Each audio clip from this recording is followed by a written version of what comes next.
Okay, so now we're going to work on this Vector.java class a little bit, and this is the UML diagram. And in the previous video that I did on complex number.java, I talked a little bit about how you would map this UML specification into the signatures for your methods. So I'm not going to do that again this time, but I've basically taken all of these, I've translated them into Java methods here. I actually started writing a constructor, so I'll talk about that in just a second.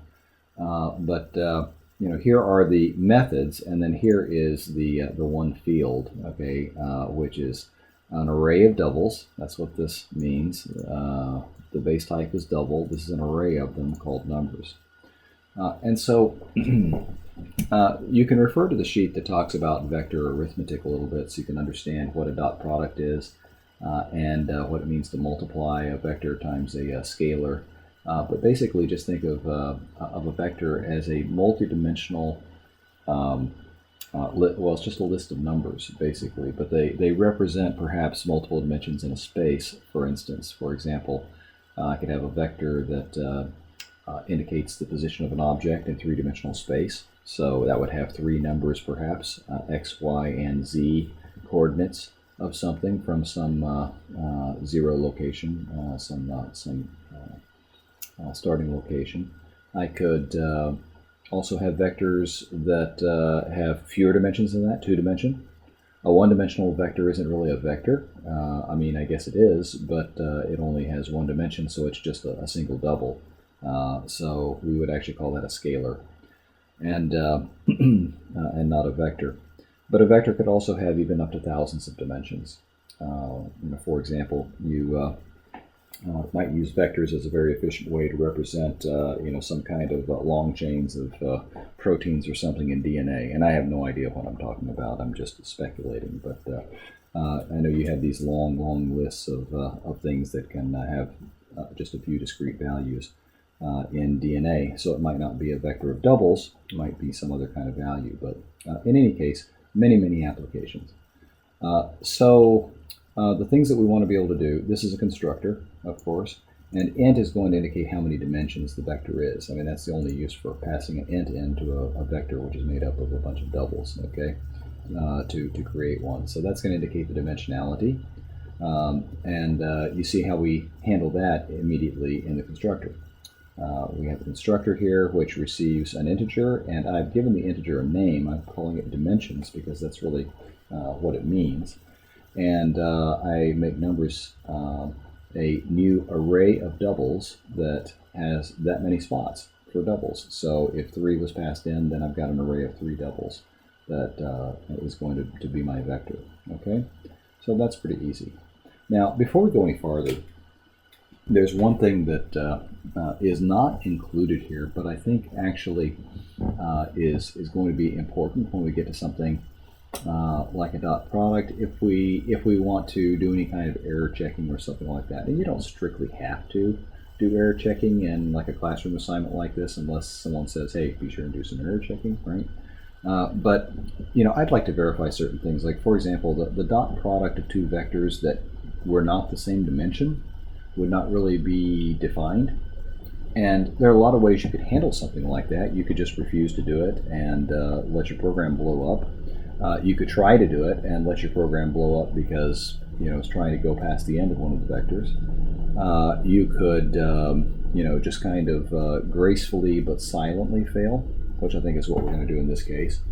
But to not check it at all, I think, is probably bad practice. So for example, then when we do a dot product, or we add 2 vectors together, we're going to make sure they're the same length. And if they're not the same length, we're going to do something different, like return a 0, or in the case of plus here, return a 0 vector. So the only way we can really get at that is if we add another method, and I'm going to go ahead and add it then as kind of a necessary thing. I'll make it public in this case. And what I'll do is return this as an int, and I'll say get dimensions, okay? And what do I want to do? I want to return the length of the thing. So how do you return the length of a vector? Well, the length, was set by these dimensions here, which of course was set when we made a new array. But how do you get the length of an array? Well, arrays are kind of special in Java. They have an attribute that is called length that you can access very easily. So what we can do is just say return numbers dot length, just like that. Okay, so here's numbers. It has a certain length, and that length was set when it was created. Okay, so that's an easy way to do it. Now that's going to make my life a little easier when I get to the dot product. Okay, so how are we going to do the dot product? Well, the dot product, if you consult either the reference that I gave you or something else about how to do vector arithmetic, you'll find out that you take each of the corresponding elements in two vectors and you multiply them together and you add all of those little subproducts together, and that's the dot product. So if I had a three-dimensional vector, in other words, so that I had like x, y, and z values for two vectors, then I would say x1 times x2 plus y1 times y2 plus z1 times z2. That's my result. That's my dot product. Okay, so how are we going to implement that? Well, first of all, like I said, we're going to do a little bit of error checking. I want to make sure that the two vectors have the same length. And we know that when this is called, it's going to be, I'm going to have a vector that's involved. Let's call it v.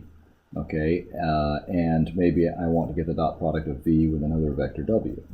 So the way that would work in code, it would look something like this. This is what the caller would do. The caller would say something like v dot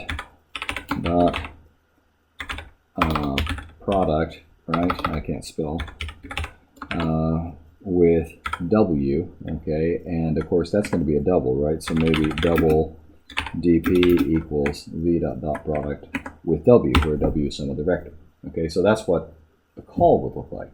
And so I've got a vector v, and I don't know what that vector is called once I'm inside this method. I can't just call it v right here, right? I don't know what it's called. But I do know that it's going to be called this. It's a keyword this. Okay, so when I use the word this, it's going to refer to whatever that was, whether it was vector v or vector w or vector, xyz99 or whatever it was called. It doesn't matter. It's going to be called this inside this method. And so that one's called this. What am I going to call this vector then that's being passed as a parameter? I don't know what its actual name is. It could be any vector. It could be w, could have been x, could have been q. It doesn't matter. I'm going to call it that. How about that? Isn't that cute? I have this and I have that. So what do I want to do? I think the first thing is, let's do a little error checking. If they're not the same length, we can't really compute a dot product, but kind of what I want to do is fail gracefully. So what I'll do is I'll say if this dot get dimensions, okay, is not equal to that dot get dimensions, okay, then why don't we return 0, okay? All right, couple things here. First of all, this right here is superfluous. I could easily just do that. If I'm calling a method, it will assume that I'm referring to this object, and it's going to call it for that particular object. Okay, so I'll get the dimensions of this object. But it's kind of nice, especially when you have two of them like this, that you're kind of explicit, just so somebody can easily understand your code. Okay, so I'm comparing the dimensions of this vector, the one that dot product was called on, right, to the dimensions of the vector that was passed as a parameter. And if they're not the same, I'm going to return 0. Another interesting thing here, I didn't have to say 0.0, I could have just said 0. But since it is a double, I do it explicitly just so that it's clear that it's a double, very visually for someone just looking at it. But obviously Java would convert it if you said return 0, but you don't have to do that. Okay, so I'm not going to give a useful dot product, I'm going to give 0. Is that the correct answer? Is that actually the dot product of those two vectors? No, it's kind of undefined.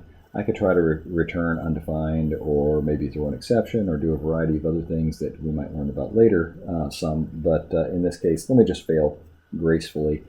Maybe I should make a comment about that in the comments for this method, but right now I'm not going to in the interest of time. So in any other case, they're the same length, but what is that length? What do we think the length is? Well, of course, it's equal to this dot get dimensions or that dot get dimensions, doesn't really matter. But why don't we just iterate over that. We can use a for loop. Okay, so I can say for int I equals 0, I is less than this dot get dimensions. Okay, and then I plus plus. Now I'm ready to loop over these things. Okay, and I haven't even defined it yet, but notice that we've got this method that was specified here, a get method, where I send it an int, which presumably is an index, right? And I get a double value back. So that's getting one of the coordinates from that vector, one of the numbers that's in the list. So why don't I just make use of that? What I can do is say accumulator equals, and we'll talk about that one in a second. I haven't defined it yet, have I? Accumulator equals this dot get of I times that dot get of I. Okay, so in the first instance, I get the thing that's at index 0. What is that going to do? It's going to get the 0th one from the array numbers for that vector. Okay, and the same thing over here. And I multiply that. I add, and I didn't just mean that. I meant plus equals itself plus. Okay. Now again, I haven't defined that yet. Let's go ahead and define it. Double accumulator equals 0. Okay. So what is accumulator? Accumulator is a thing that's going to keep accumulating values. Okay. So when I is 0, then I add to 0, I add the product of the 0th elements. And then I gets incremented. And then now I equals 1, so I add the first, multiply the two first elements, that is, instead of the 0th, the first, and I add that to the accumulator, then the second and the third, etc., until I get up to the number of dimensions, okay? And then at that point, I terminate the loop. So all I need to do now is return, you got it, accumulator, there it is. Why do I use accumulator? Kind of an antiquated term. It just means that it's accumulating little bits by addition or by multiplication. Some people use the word tally for that. Doesn't really matter, whatever you like. Let's go ahead and write the get. We've used it up here, but we haven't, right? See, here it is here and here, right? But we haven't written it yet, so let's go ahead and do that. You know, what would we do for error checking? What if the index is out of range? That's going to blow up our program. Like if these are three-dimensional arrays and I give the number 3, that won't work because it has to be the number 0 through n-1. So it'd be 0, 1, and 2 if it was a three-dimensional array. If it's a three-dimensional array and I put the number 44 or the number -17, likewise, those would just kind of blow up. So what do I want to do? Do I want to fail in some graceful way? Yeah, probably so. So why don't I just keep the program from blowing up? Maybe I would say, and this of course can result in wrong answers. Okay, doing it this way. There are better ways to handle errors, but we'll talk about those a little bit later. But at least now we're starting to think about errors. Okay, so what we'll do is we'll say if index is less than 0, that's bad. Never have a negative index. Okay. Or if it's the case that index is greater than or equal to this dot get dimensions. By the way, I don't have to use this dot get dimensions, do I? I mean, I'm using it here. I'm using the call, but all it is numbers dot length. So since I'm dealing with this, I can just use numbers dot length. Okay, let me just do that. What is numbers dot length? If it's a three-dimensional array, that will return the value 3, but I want to make sure that the index is not greater than 3, but also that it's not equal to 3. Why? Because it needs to be 0, 1, or 2. That's my 3 values, you see? Starts at 0. So that's why there's also the possibility of equals. So in either one of those cases, what do I want to do? Again, this isn't the best way to handle an error, but at least I'm showing that I'm thinking about handling an error, okay? So there is that. That's some way of handling an error. Back on the numbers.length versus this.getDimensions, you know, why use one or the other? Well, I don't necessarily need the method call. It's probably faster just to access it directly. You know, I certainly could have used it here instead of that. I also could have used it here. However, when I'm referring to the other object, I can't access its data directly. Why? Because it's private. It's private to that object. And I'm not that object, so I can't get to that. Okay, I can't mess with that. And so I will use the method to get at that rather than go to that data. I don't want to mess with private data, right? That's private to an object. Okay, so this was a good way to do it. Here, we'll go ahead and do it because we're just kind of dealing with the one object. Okay, so that's get in the case of an error. In any other case, then what do we want to do? This is really pretty easy. Let's just return numbers sub index. That's it. So now I know my range is from 0 to n-1. Okay, so it's within the range. I've got a good index that someone provided. They want to get the value there. I give them the value there. That's all there is to it. Okay. What about plus? Plus is going to have kind of a similar, and notice there I called the vector that. I'm going to have a vector this and a vector that again. Kind of a similar error handling case to this one, so I'm just going to copy it. Okay. So boom, just like that. Okay. Now, here's a place where we have to make a decision about intent. What is the intention of the plus operator? And our specification doesn't actually tell us what the intent is. Are we intending to modify this object and then return this object as this return vector? Or are we intending to create a new vector that just adds this object to the that object? And I'm going to say I think it's the latter intent. So I'm going to create a new vector, send it back, and I'm not going to change either of the vectors that were involved in the calculation. I'm going to read them, but I'm not going to change them. Okay? So that's the way I'm going to interpret it.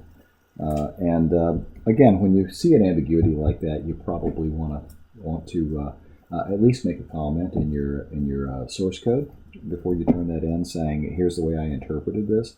That way, if it's different from the way that the person who's grading you has interpreted it, at least they can understand.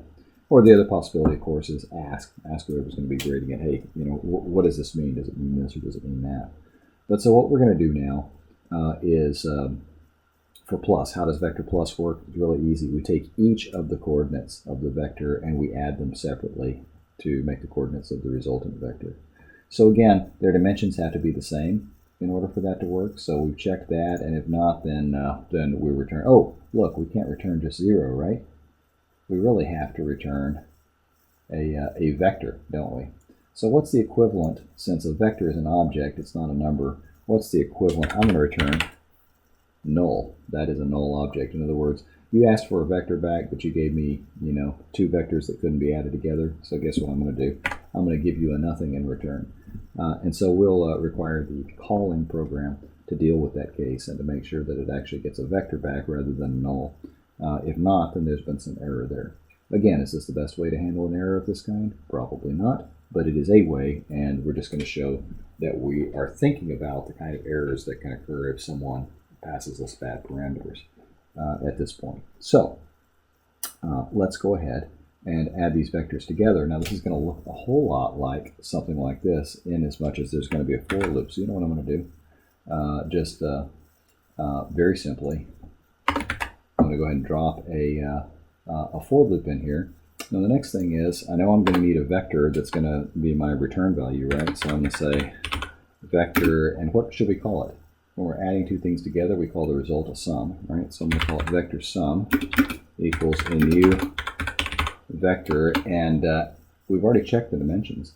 Okay, so why don't we just use this? Okay, we could use that, or if we want to, we could just use numbers dot length. Okay, how about that? And by the way, we could use it here too. Let's just do it. Numbers dot length. Okay, I'm not going to do it here because I'm not going to access another object's data that way. It's private data. I'm going to access it using the getter method. Okay, the accessor. Okay, but for my own stuff, I can do that, right? But see how before, when it was this dot get dimensions and that dot get dimensions, now it's numbers dot length and that dot get dimensions. It takes a little more time to kind of parse that and understand what it's doing. Okay, but that's okay. So vector sum is now a new vector, numbers dot length. Okay, So when we do that, what are we doing? We're making a vector the same size now, since we haven't returned. We're executing this code. It's the same size as the two vectors that are involved in the addition. So that's handy. So what are we going to do as we iterate?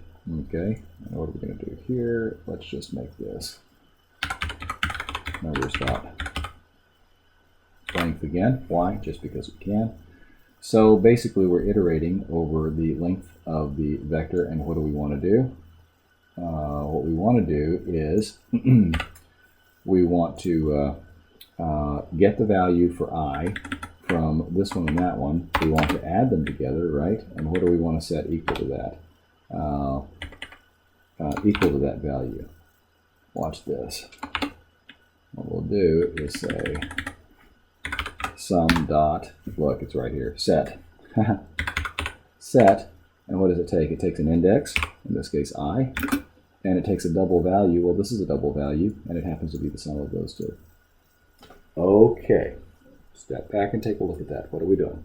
This is now complete. What do we do? If they weren't the same length, we returned null instead of a vector. If they are the same length, we make a new vector that's the same length. Now we've got three vectors running around. We've got the vector called this, we've got the vector called that was passed in, and we've got a vector called sum. So what are we going to do? We can now set the ith element, okay, so 0, 1, 2, or a three-dimensional vector, right? The ith element of sum equal to the sum of those two vectors. That's how you add a vector. That's what it is. You take the one vector, its ith element, and the other vector, its ith element. You add them together, and then those become the ith element of the resultant vector. Okay, so there it is. And now then, of course, we return sum. That's vector plus. It's done. So what about set? How does that work? If I have a vector and I call it set method, then how does that work? Once again, you probably want to do a little bit of error checking. What if somebody supplied the index 44 right here, but we only have a three-dimensional vector? If I try to set the array, if I just try to blindly do this, numbers sub index equals value, you know, that'll work, okay, as long as the index isn't out of range. If I get a bad index, then we're in trouble. It's going to blow up the program. It'll say array index out of bounds exception or something like that. Okay. So what do I want to do? Let's do some error checking. If index is less than 0, that would be really bad. Okay. I can't do anything then. Okay. I'm going to ignore this command probably. Why? Because see, the return type is void. So I'm just not going to do anything. That's again a graceful way to fail. I just ignore the instruction. It may not be the best way to handle an error, but it's a way to handle it, and I'm showing that that I'm thinking about how to handle errors. So if the index is less than 0, or if it's the case that the index is greater than or equal to numbers dot length, okay, then what am I going to do? I'm going to return. What am I returning? Nothing, because see, it's void. That means no return type. So I just return. That means I stop execution of this and I go away. I don't execute any more in this method. So, you know, that's a way to fail and without blowing up the program. Now then, if that's not the case, oops, I didn't see what happened here. Sorry. Numbers of index equals value. You saw that, right? I couldn't hear you saying anything about it though. So there it is. Numbers of index equals value. There is the way that we set the array element at that index equal to that value. Okay, just like that. That's just Java syntax for dealing with arrays. There we go. There's the set. And now we have one last thing to implement. This is the times. What is that? That's multiplication, right? So how do you multiply a vector times a scalar? Times a single number, and the answer is you take that single number and you multiply each of the parts of that vector, that is each of its components, by that scaling value. So if the scale is 2, then all of them get twice as big, from 0 to however long the vector is. Okay, that's all. So nothing about it. Once again, we have to make a decision whether we're actually modifying this vector or are we creating a new vector. And I'm going to interpret this as we're creating a new vector. So the first thing I'm going to do, no huge error checking that I need to do here at all, okay? Because we've only got one vector we're dealing with, which is this object, right? So all I really need to do is create a new vector and then set each of its items equal to scale times the corresponding item in this vector. So let's go ahead and do that. First thing we'll do is we'll say vector, well, let's say vector product, right? That's what is the result of a multiplication. So vector product equals a new vector, and remember, when we create a vector, right, we have to give it a number of dimensions. How many dimensions? Well, it's whatever this vector is. It's going to be the same size. So it's going to be, in this case, numbers dot length. Okay, so there's that. And yeah, I heard you screaming about that one too. Okay, there we go. So we've got that. And what we'll do now is we'll make a for loop. So for int I equals 0, I is less than what? Numbers dot length and I plus plus. What are we going to do within this for loop? Well, we will set the new vector product, right? We'll say product dot set, and remember set takes an index and a value, right? So what's the index? The index is going to be I, and the value is going to be scale. It's right there, right? Scale times, and it's going to be whatever this vector has as its value. We could use the get method. We could say get sub I, okay? So here are 3 ways to do this. Get sub I is 1. That works. See that? That'll work. Second thing we could do is do this. This dot get sub I. It's equivalent. Third thing we can do, we're just modifying our own data, so let's just do that. Scale times numbers sub I. That gives us the same thing that get sub I gives us, right? You could use any one of those. They're all roughly equivalent, okay? I'll just leave it in the last one. That'll work. There's one more thing that we want to do because, well, 2 more things we want to do. One is we want to make a main method that's going to test this. Okay, so let me just go ahead and put a signature here. That's a public static void main, which takes an array of strings. Okay, looks like that, right? Which I will call args, just for arguments. Okay, arguments that are passed to it, which we're not doing anything with, but it has to have this signature in order to work. And so here, my tests go here, right? This would be a quick way for me to test my vector class. I could also make a main.java, say a test class to test the vector and matrix classes. I could make my own main method there and go ahead and use vector and matrix, okay? But in this case, I'll just put it in here to go ahead and test the vector class. But there's one more thing that would be really handy for me to have, and if you watch the video on complexnumber.java from before, you'll see that I did this there too, and that is I'd like to override the toString method because it's really handy if I've got this vector that I'm able to very quickly print it out without having to make a bunch of method calls, right? So make life easy on yourself. Go ahead and make a public string toString method like this. This overrides the one that's built into object. That is capital O object, which is the class from which all of the classes derive. There's a toString method there, but when you create your own objects, sometimes, especially for debugging or for testing, it's really handy to be able to convert it to a sensible string. So what do I want to use for a vector? What do I want that to look like? I think maybe the way I would do that is let's just return a string, okay? If I return that string, of course, it's very uninteresting. That's the empty string. But let's do something else. Oops. How about I say vector and then, oops. then an open paren. I tell you what, rather than return, let's just make it's going to be a little more involved. I'm going to say string result equals. Okay, so I'm going to start it out that way. Okay, and then here's what I'm going to do. How about this? For int I equals 0, you're used to seeing this now, right? I is less than numbers dot length, right? And then I plus plus. What do we want to do? Let's say that the string result, right, plus equals, that is, we're going to concatenate to that string.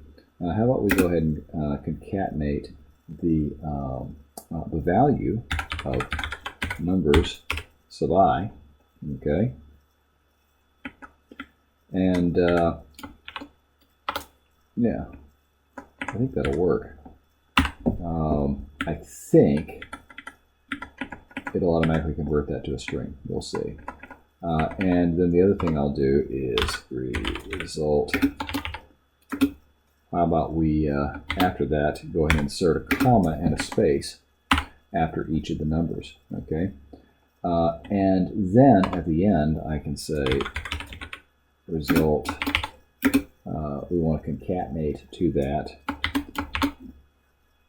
a close parenthesis, and then return result. Now, the only problem with this is it will give me a comma after the last number. So see, if I had a three-dimensional array, it's going to be 0, 1, and 2, right? For 0, it's going to, I'm going to have vector, colon, open paren, and then it's going to put number that's at number sub 0, and then a comma and a space, and then we iterate, and it's going to put number sub 1, comma and a space, then number sub 2, the comma and a space, and then a close parenthesis. Well, the extra comma and space is not that desirable, right?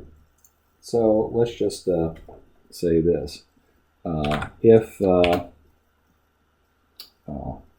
I is equal to numbers dot length minus 1, so see if it's a three-dimensional array, if it's to 2, right, 0, 1, 2, it's the third one. Let's say if I is not equal to that, then I'll add that. See, otherwise, what do? I do nothing. There. So in the last case, then, it will be the case that it is equal to numbers.length minus 1, and so therefore it will not print that, and I'll have a very nice result. And we'll test that here in a few minutes, make sure that it really works. But that would be a good toString method that will show me the vector. So what I want to do before I do anything else, I'm going to save this, and why don't I just go ahead and compile it, and what is it? It's Vector.java, right? So there it is. Let's see where the errors are. Okay, on line 67 there's a missing return statement. Let's see, where is it? On line 67 there's a missing return. Oh, look at that. We had vector product. Oh yeah, look, we forgot to return the product, didn't we? Easy peasy. Save that. Let's try that again. We compile it, no issue. Okay, so now, of course, it doesn't do anything. If I were to run it, it would certainly be successful in as much as it wouldn't blow up, but that's because it doesn't do anything yet. So let's do this. Let's make some vectors. I'll say vector A equals a new vector, let's say, of dimension 3. Okay. Now what I can do is a dot set 0 to, oops, sorry, to 1.0, and then I'll set some other values. How about 1 and 2, and I'll set them to, how about -1 and then 2, something like that. And I can do the same thing with a vector B, if you like. So let's copy that. We'll paste that down here, and let's make vector B a similarly sized vector, and we'll set it a little differently. How about, we'll make that 0.5, and 1.2 and minus 0.3 maybe, and then why don't we do something like this? Let's say what am I say? Vector C equals a dot add vector B, okay, and then let's say vector D equals a dot what was it? How about dot product? I'm sorry, this is we'll make it double D, right? Double D equals a dot product of B, so that could be interesting, right? And then the other thing I could do maybe is to use this scale thing. What was it? Times, right? Times a scalar. So let's say that vector V equals, we'll use C again, C dot times about 4.0. Okay, now then what do we want to do? I would just, now that we've made all these values, why don't we just do this? System dot out dot print line, and what do I want to print? Let's print vector A. We'll do the same thing, B, C, E, and oh, let's see, we really want something. How about this is vector, this one's going to be vector A, right? So I'll do something like that, and concatenate. So let's get rid of those, and let's duplicate that. What vectors do we have? We have a vector B, we have a vector C, and then we have a vector V, okay, and then we'll say, we had a double D, okay, and so that's double D, that's vector V, that's vector C, that's vector B, and that's vector A. Now, that's a quick way to kind of test it. We should be able to look at this, and by inspection, we should be able to figure out what vectors A and B should look like. We're setting them right here. We should know what the addition of A and B should look like. That should be vector C. We should know what vector V looks like. That's just C scaled by 4.0, so it should be 4 times bigger in every dimension. And we should know what the dot product D of A and B would look like. It's just going to be, once again, 1.0 times 0.5 plus 1.2 times minus 1, okay, so minus then, plus a minus 0.3 times 2, so whatever that works out to. And you can kind of check that. Let's compile it again. Let's see, what do we have? It says error, can't find symbol method add of a vector, location variable A of type vector. Okay, where are we? Line 93. So what is the problem? We're looking for C equals A dot add of B. Okay, so it wasn't called add, it was called plus. Why didn't you tell me that? Why didn't you tell me that? Okay, let's make it plus. All right, let's try it again. Okay, there it is. And next thing I want to do is Java vector, like that. And here are my values. As I look at what I set these to be, here is vector A. It should have been 1, minus 1, and 2. There it is, 1, minus 1, and 2. Likewise, vector B, 0.5, 1.2, and 0.3. There it is. Vector C, you remember, was adding the two together. Look at that, 1.5. This should be, oh, look, you see a precision error here that happened because of floating point numbers. Isn't that nice? That's why you kind of usually want to round those things. But that is arbitrarily close to 0.2. This is just a rounding error because it's a floating point number. Welcome to the world of taking decimal numbers and turning them into binary numbers. I mentioned this in class. And then finally, 2.0 minus 0.3 will give you 0.7, so that's the addition. How about the dot? Well, we'll get to the dot product in a minute. V is going to be the scale of that times 4. Remember that? So 1.5 times 4 is 6. This is 0.2 times 4 is 0.8. This is 1.7 times 4. I presume that's 6.8. And then finally the dot product. This is essentially minus 1.3. And you can convince yourself that's the dot product, or if it isn't, let me know, and we'll see where the errors are, but I'm not going to check it right now. I think we did a pretty good job, and we are at exactly 40 minutes, so it is well past time to stop on the vector class. This is the way you do this, though. This is the way you do it. I'm going to stop right there. I will suggest one thing. As you look at the matrix class, it's going to be very similar to the vector class. Okay, so there's the vector class. The matrix class is very similar, except you have a two-dimensional array now.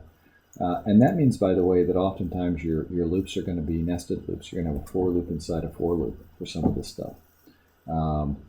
Getting should be very straightforward. You just have two integers, which indicate the two indices that you're going after. Okay. When you add two matrices together, they have to be the same size. Oops, there's an E, right?